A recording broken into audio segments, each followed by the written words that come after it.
Mummy వచ్చిన తర్వాత ఇవన్నీ మమ్మీకి చూపిస్తే మమ్మీ చాలా హ్యాపీ అవ్విద్ది. అవును అత్త, అదిగో అత్త వచ్చింది. ఉప్పు తీసుకురా ఉండు. ఏంటి వండి పట్టుకుంటే అడిగి కూర్చున్నారండి మీరు? నీకు చూపిద్దామని. ఎవరు చేసినవి వాళ్ళు చూపించండి.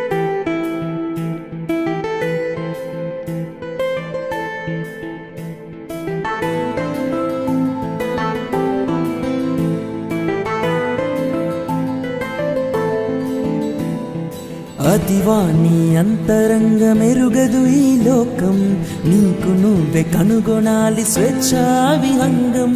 తెర వెనుకే నడిపిస్తావు జీవన చిత్రం, వైకుంఠ పాళియే నీ పదం. పసిపాపయే గాని లాలనలో ఈ జగం, అంతిమమే ఎరుగని నీ ప్రస్థానమద్భుతం.